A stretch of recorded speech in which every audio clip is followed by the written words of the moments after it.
Chapter 1. The Webcam Rule. The email that changed everything. It was a cold Monday morning when the email arrived. Subject: New Remote Work Policy. Immediate Implementation.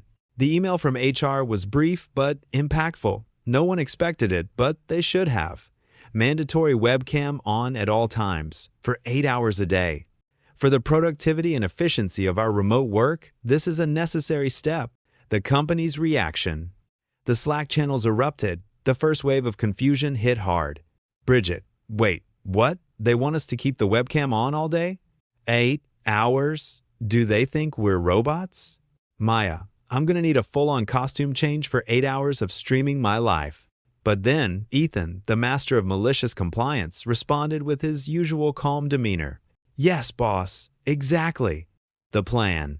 As soon as the policy was announced, Ethan knew exactly how to handle it.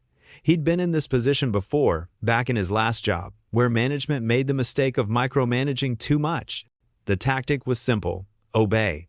But obey so perfectly that the absurdity exposed itself. He set up his webcam in front of his cat's bed, making sure his ginger tabby would be the star of the show. The cat was a natural on camera. It yawned, it stretched. It occasionally sat and stared at the screen like a bored employee. The longer it sat there, the more it became a symbol of Ethan's strategy: malicious compliance at its finest. The Zoom call, madness. The first day of full compliance began, and the company's Zoom grid was a sight to behold. Bridget had replaced her image with a looping GIF of her pretending to nod. Owen rigged his webcam to show a fake screen where he worked, while his actual monitor displayed nothing but an animated image of a hamster running in a wheel. Maya had set up a green screen so her background was a professional office, complete with stock footage of busy coworkers. At the start of the day, HR checked in, with one particular intern making rounds through all the webcam feeds. She would quietly mute her mic, scroll through the webcams, and check for compliance. Everything was perfect, except, of course, for the fact that all the employees were either asleep, looping GIFs, or letting their pets work in their place. The first shock. By noon, HR was getting suspicious. Ethan's cat was on the screen, as usual, lounging in the bed. But then the HR intern noticed the cat's odd behavior. It was napping on camera. Ethan's camera wasn't showing anything else. He was technically present, but his cat wasn't exactly working. The intern immediately reported, "Webcam feed from Ethan is showing a pet, not the employee. Violation." This was the first signal that malicious compliance was about to escalate. The response from HR. By 2 p.m., Ms. Collins, the HR director, joined the call for an impromptu meeting to discuss compliance. Her tone was sharp, and she wasn't happy. "We've noticed some discrepancies in webcam usage. Ethan, are you really working? The cat doesn't count as an employee."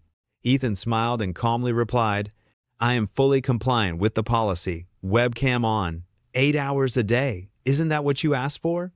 The entire Zoom call went silent for a moment before Maya chimed in with a response that sent the chat into a frenzy. "We've been following the policy to the letter, exactly as it was stated. It was clear. The message was delivered. HR had no defense left. The policy, which was supposed to monitor productivity, was instead exposing the ridiculousness of its existence." The spiral begins. As the week wore on, more employees jumped on the compliance bandwagon. The results were hilarious. Bridget was filmed nodding mechanically every few seconds, her face locked in a loop that screamed, "Productivity." Owen was shown in a pre-recorded, perfectly timed series of coffee breaks, while his hamster continued to spin its wheel on his desk. Maya kept her camera off entirely, her office background never changed, and the pixelated background of other coworkers stayed the same, no matter how long she was on the call. Chapter 2. The Fallout. The First Warning Signs. The first major red flag came on Tuesday morning. HR's monitoring system had already flagged dozens of accounts for violations. Ethan, of course, was among the first targets. He received a warning email with the subject line, "Webcam usage violation. Immediate attention required." It read, "Dear Ethan, your webcam feed has been found to display a cat during working hours. Please ensure you're visible and engaging with your work during scheduled hours. Failure to comply may result in disciplinary action." Ethan smirked as he read the email. The subject itself was so absurd. Webcam violation? For a cat? He clicked the reply button and typed, Thanks for the reminder. I will comply. With my cat. The escalation. By Wednesday, the system had become a full-blown nightmare for HR. The employees who had been compliant were now starting to abuse the system to the fullest. The cameras weren't just showing people at their desks anymore. Bridget had looped a video of her pet hamster running on a wheel, which she positioned perfectly in front of the camera. Owen installed a virtual background of a beach and used a motion detector to make it appear as though he was typing, when in fact, he was lounging by the pool with a cocktail.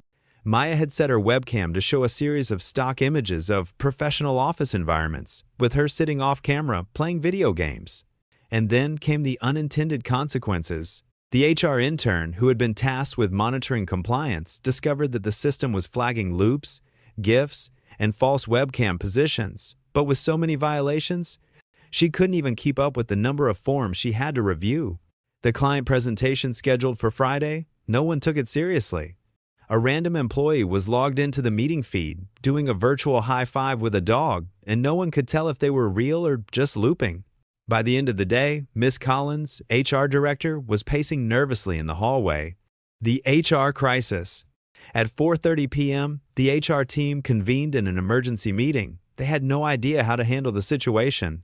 Miss Collins opened the Zoom call, her face tight with frustration. "This is chaos. I thought we could control this, but now everything is out of hand. The employees are turning our policy into a joke. What do we do?" The HR intern, frazzled and disheveled, spoke up. "We've already sent out over 150 violation warnings. People are looping GIFs, uploading photos of their pets, and I can't even tell who's working anymore." The CEO, normally calm and composed, joined the meeting just then. "Collins, we can't keep track of employees anymore. Every time we review a feed, it's either a loop, a meme, or a cat. This policy is destroying productivity." The camera system, originally designed to improve productivity, was now an unmanageable mess. The system couldn't tell the difference between a genuine meeting and a virtual zoo. The moment of truth. It was then that Ethan appeared on the call, still calm, still with a smirk on his face. He had been following the rules too perfectly. His webcam feed was showing his cat peacefully sleeping in a sunbeam, as usual. But this time, instead of just responding sarcastically, Ethan spoke up. "Look, we're all following the policy, but maybe the issue isn't with us, it's with the policy. Maybe you can't force productivity. Trust and accountability are what matter, not endless surveillance." Miss Collins tried to interrupt. "But if we let people do whatever they want, we'll lose control." Ethan held up his coffee mug and leaned back in his chair. "You have control. You just need to stop micromanaging and trust your team. Otherwise, you'll just keep drowning in these forms." The unraveling begins. That night, the CEO sent an emergency email to the entire company. Subject: Policy Reevaluation. All webcam policies suspended. It read, "Effective immediately, the webcam monitoring system will be suspended for review. The trust and productivity of our employees are paramount. We will not impose any further webcam requirements. Thank you for your patience." The company's Slack channels immediately lit up. Is the webcam rule dead? So, no more 8 hours of staring at my face? Time to bring my hamster to the office. The fallout. At the same time, HR was still buried in violation reports. The office system had completely collapsed under the weight of its own absurdity. By the time HR sent the final memo, Miss Collins had already been reassigned. The policy that was supposed to increase productivity had instead destroyed it, leaving the company in chaos. Chapter 3. The Client Meeting Chaos. The client's first glimpse. It was a typical Thursday afternoon when the first major client call took place. Horizon Bank, a longtime client, had scheduled a review of the latest project updates. Ethan's team was the primary point of contact. The meeting started smoothly. Employees were pretending to focus, each with their webcam set, faces perfectly positioned for the 8-hour camera policy. The cameras showed a few employees nodding along, some were even typing. Everything seemed perfectly normal, until it wasn't. The unintended expose. At the 30-minute mark, Horizon Bank's CEO, Mr. Phillips, casually remarked, "It's funny, I was talking to my team about remote work and how everyone's embracing it. I think we should all consider adopting a similar video conference rule, like you all have." The room went silent for a moment, but then came the problem. Miss Collins had requested that all employees remain visible on camera, This included the senior team, who were not actually working at all. Instead, Ethan's webcam showed a looping feed of his cat, lounging like it was on vacation. The cat had become the most attentive employee in the room. And then Owen's screen froze in a perfect nodding position. It was obvious to everyone in the meeting that he wasn't actually present. The moment of truth. Mr. Phillips leaned in closer, smiling a little too widely. He casually said, "I must say, you guys really take the term attendance seriously. But are the rest of the employees present, or are they on autopilot?" The comment, though, said jokingly, struck a nerve. Ethan, whose cat was now directly in view, grinned slightly. "Absolutely, we're all present and fully engaged, just following company guidelines."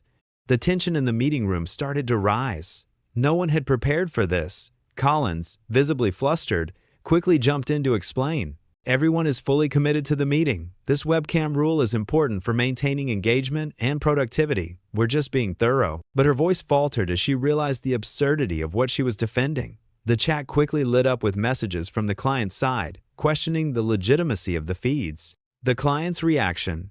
Minutes after the meeting ended, an email came through from Mr. Phillips to the CEO. "Thanks for the call today. It was interesting. Can we chat more about how your team is managing virtual work?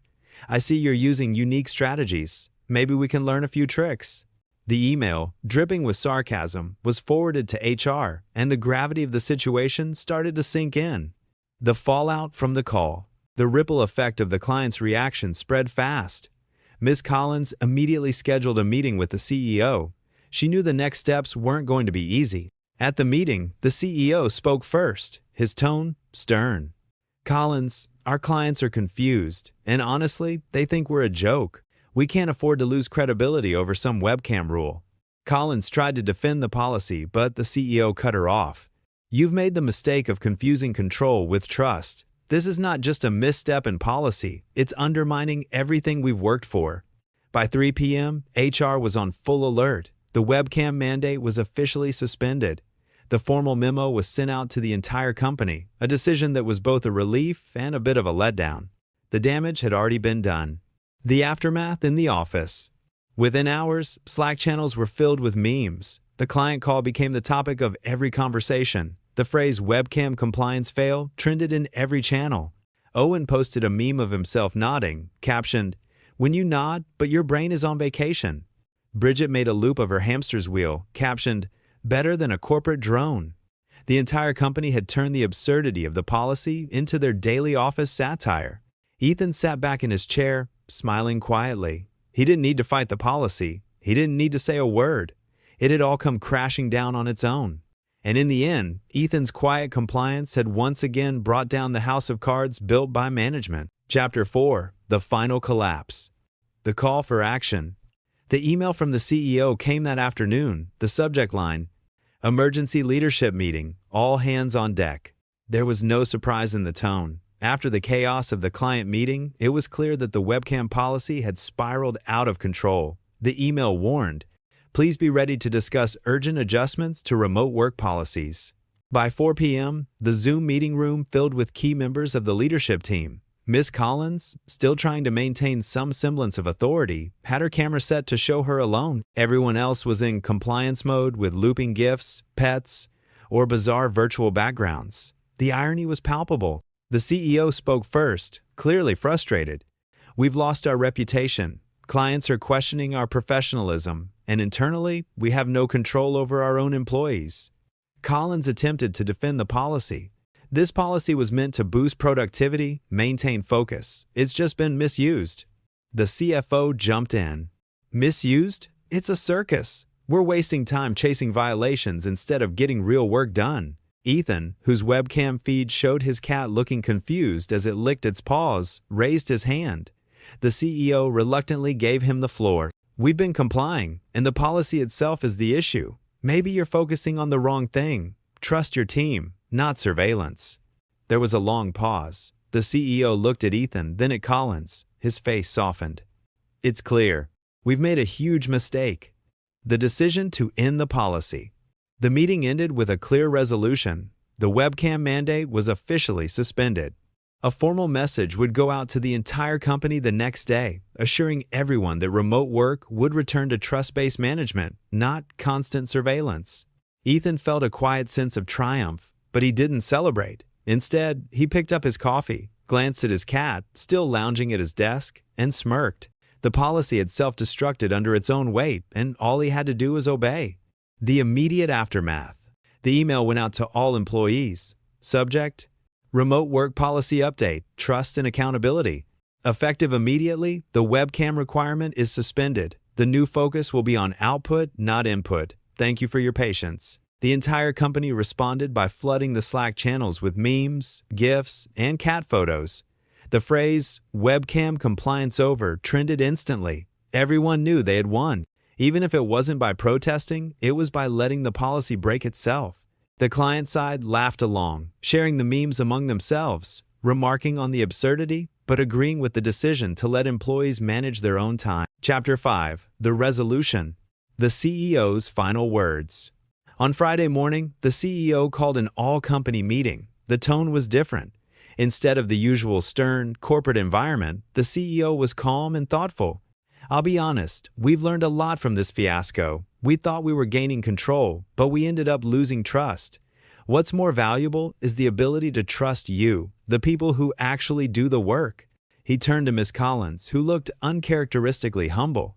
"Collins, you are doing your best to keep things organized, but sometimes leadership means listening, not controlling."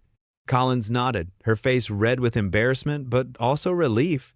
The suspension of the policy felt like a huge weight lifted off her shoulders. "I understand. I've learned a valuable lesson." The new era of remote work. From that day on, remote work at the company was based on results, not surveillance. The employees were given freedom and the trust to manage their own time. No more pointless policies, no more surveillance.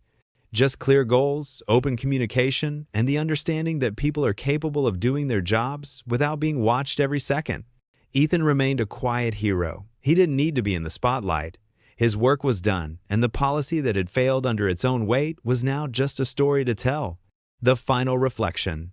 In the months that followed, Ethan found a new sense of peace in the workplace. He was trusted, and he trusted his coworkers. They still shared memes and laughter, but there was a balance. The company thrived because they had learned how to let go of their need for control and instead focused on trust and results. In the end, malicious compliance wasn't about breaking the system. It was about showing the world that sometimes you don't need to fight a bad policy. You just need to follow it perfectly and let the system break itself. And as for Ethan, he updated his creed one last time. Malicious compliance doesn't break rules, it reveals them.